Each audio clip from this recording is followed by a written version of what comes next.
नमस्कार, मेरा नाम है रवि के पटवा। मैं समाज सेवी हूँ, फिल्म डायरेक्टर हूँ, हिंदी फिल्में भी बनाता, इतिहासकार हूँ, पर्यावरणविद हूँ और परोपकारी हूँ। इस्कॉन का पैटर्न भी हूँ।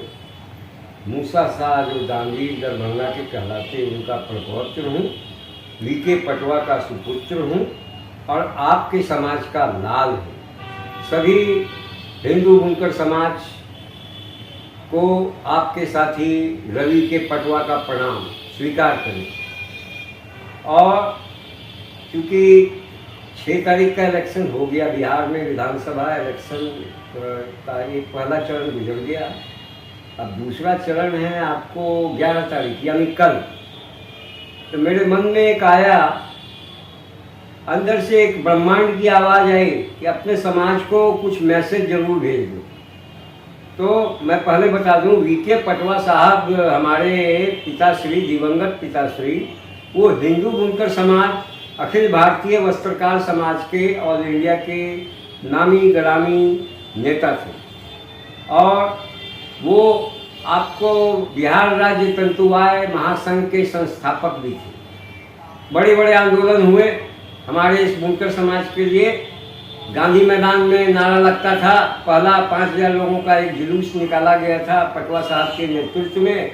तंतुवाय अब जाग उठा है, जागो जागो हे, ऐसे करके अच्छा नारा स्लोगन होता था। और हमारे यहाँ वो पूरी समाज की एक रिसर्च हुई थी। बीपी मंडल साहब भी आए थे। जब बीपी मंडल आयोग बना था, उसमें पटवा साहब के ही सहयोग से पूरा बना था। जस्टिस साहब आते थे।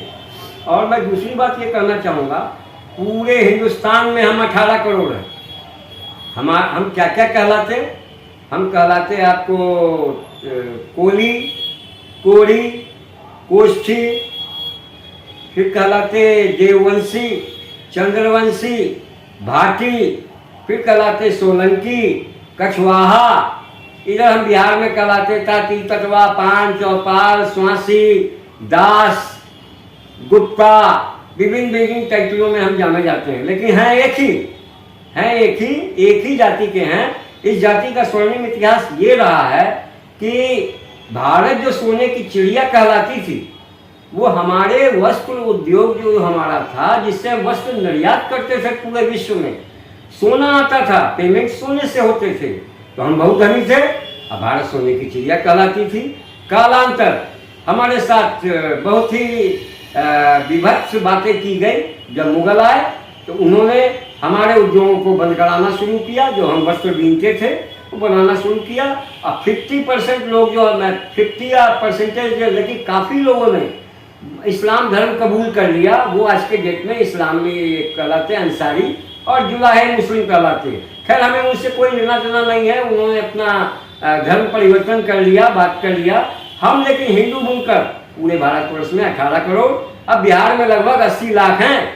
अब प्रश्न आता है कि आखिर गांधी मैदान में इतनी बड़ी सभा लगी। मैंने भी इस सभा को प्रथम महीने ही संबोधित किया और हर हर महादेव के गुंज से गांधी मैदान गूंज गया, प्रतिध्वनित हो गया। और जय हिंद के नारों से, वंदे मातरम से गांधी मैदान गूंज रहा था। आईपी गुप्ता जी, उन्होंने वो मेरे पास भी आए थे दरभंगा, मेरे आवास पे। मैंने उन्हें शुभकामनाएं दी थी। और मैं चाहता था कि हिंदू बुनकर समाज एक राजनीतिक परिवेश को अपनाए। आईपी गुप्ता साहब सही कर रहे थे। आरक्षण के लिए उन्होंने बुलाया पूरी सभा। गांधी मैदान में हम लोग करीब 8 लाख पान बंधु और हिंदू बुनकर समाज, ताती, तटवा, पटवा सब इकट्ठे, खतवे सब इकट्ठे हुए। लेकिन हम लोग को क्या हुआ, आरक्षण से ये लड़ाई लड़ते लड़ते हम चले गए केवल राजनीतिक बातों में। वो मेन मुद्दा तो हमारा ठंडे बस्ते में छूट गया। खैर, वो भी अच्छा है। किसी भी जाति को संप्रभुता प्राप्त करने के लिए राजनीतिक एक पावर तो चाहिए, राजनीतिक जामा तो चाहिए। अच्छा काम हुआ। लेकिन तत्पश्चात अब सोचिए आप, आरक्षण देगा कौन? आरक्षण तो देगी एनडीए सरकार। और बिहार में बनने भी जा रही है एनडीए सरकार, केंद्र में हमारी एनडीए सरकार है। अगर कोर्ट में, सुप्रीम कोर्ट में ये रिजेक्ट हो गया, खारिज हो गया ये केस, तो उसमें हमारी गलती हमारे तथाकथित नेताओं की भी है। उन्होंने अपना पक्ष का प्रस्तुतिकरण सुप्रीम कोर्ट में ठीक से नहीं किया। खैर इतिहास होता का सब कुछ होता, और मैंने बोला भी था उन लोगों को कि नहीं होता है तो रवि पटवा इन पर्सन जाके सब बातें करेगा सुप्रीम कोर्ट में, जीत हासिल होगी। परंतु अब कुछ लोगों को क्या होता मन में वो मैं नहीं जानता। मैं तो बाल सुलभ आदमी हूँ, कृष्ण भक्त हूँ। कृष्ण ने कहा था कभी अपना बाल्यपन न खोना। हाँ, मैं अपने समाज का बहुत ही उत्कर्ष चाहता हूँ। हम चाहते हैं जो हम धनी समाज थे, बहुत बड़े धनी थे, वो समाज पुनः स्थापित हो जाए, वही उसी तरह धनी हो और उत्कर्ष की ओर जाए। पतन की ओर तो चला गया था। अब आरक्षण की बात मैं कर रहा था। अब देखिए आरक्षण कौन देगा? अभी महागठबंधन तो आरक्षण दे नहीं पाएंगे। अब आप देखिए तेजस्वी साहब को, तेजस्वी जी को, वो विद्वान तो जरूर हैं, परंतु उन्होंने ये जिस तरह बोला 2 करोड़ नौकरी दे दूंगा, 48 लाख नौकरी बिहार में है, अरे इतना झूठ तो नहीं बोलिए। और ये भारतवर्ष की, ये महागठबंधन भारतवर्ष की संस्कृति को मानते ही नहीं है। ये औरंगजेब, गजनी, यही अहमद साहब गाली, इनका राज्य स्थापित करना चाहते हैं। क्या ये उचित है? राष्ट्र के लिए कदाचित उचित नहीं है। अब मैं एक छोटी बात एनडीए के लिए बताता कि भारतवर्ष में जब तक कांग्रेस कम्युनिस्टों की सरकार रही थी, महागठबंधन की सरकार रही थी, तब क्या होते थे? बम, पूरे भारतवर्ष में बम से ही ब्लास्ट होते थे। सैकड़ों नागरिक मारे जाते थे हर महीने। ये सरकारी स्पॉन्सर्ड बम ब्लास्टिंग था। कांग्रेस और कम्युनिस्टों ने मिलकर यह कुकर्म किया। भारत तेरे टुकड़े होंगे इंशाअल्लाह इंशाअल्लाह, ये जेएनयू में नारे लगते और जाकर ये राहुल गांधी उनकी सपोर्ट करते, महागठबंधन उनका सपोर्ट करती। क्या ये ठीक है? तो गलत है, ये गलत तो गलत होता है। तो हमारा साथ अब हम आपको भारत की आज़ादी के बाद बता रहे हैं कि भारत को जो आज़ाद हुआ तो नेहरू जी प्रधानमंत्री बने।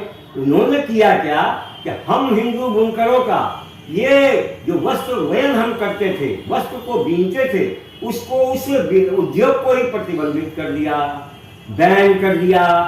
हम लोग जो एक धनी समाज थे धीरे धीरे विपन्न होने लगे।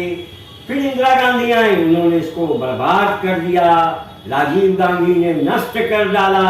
हम वो गरीब, एक ग्रंथ है जो एक अंग्रेज ने लिखा है, उसमें स्पष्ट वर्णन है कि हिंदू बुनकर समाज बड़ी ही धनी समाज थी, परंतु उसके साथ जो कांग्रेस और कम्युनिस्टों ने जो उनके पुश्तैनी पारंपरिक व्यवसाय को बंद कर दिया, वो व्यवसाय बंद होने से हम भुखमरी के शिकार होने लगे, हम राजमिस्त्री बनने लगे, हम मजदूर बनने लगे, हम कहार बनने लगे, तो नौकरी करने लगे इधर उधर। जो जात उद्योग चलाता था टेक्सटाइल, वो बर्बाद हो गया। तो हम तो ये भी चाहते हैं आरक्षण तो मिले ही, साथ में हमारे समाज को ये जो है पुनः ये उद्योग पे विशेष ध्यान दिया जाए, वस्त्र उद्योग पे। जैसे मानपुर में गया था, मानपुर में एक बड़ा प्रोग्राम लगा था। सामाजिक न्याय मंत्री रामदास अठवले साहब भी आए थे। जब हम एयरपोर्ट पे उतरे, बोध गया के एयरपोर्ट पे, साहब कम से कम नहीं तो 40-50 गाड़ियां आई थी हम लोग को रिसीव करने। उस दिन मानपुर, पूरा मैनचेस्टर उसको कहा जाता है, वो बंद रहा था इसी आयोजन के लिए। मानपुर में एक चीज मैंने देखा कि वहाँ पटवा समाज के लोग हैं, करीब आपको 47,000 वोटर हैं विधानसभा में, लेकिन वहाँ कोई विपन्नता नहीं दिखती है। सब स्वावलंबी हैं, कमा भी रहे हैं, और हर साल सैकड़ों IITian वहाँ से निकलते हैं। उनको कोई आरक्षण प्राप्त नहीं है, वो पर्सनल प्रतिभा के बल में पूरे विश्व में नाम कमा रहे हैं। हमारा कहने का ये मतलब नहीं है कि आरक्षण नहीं मिलना चाहिए।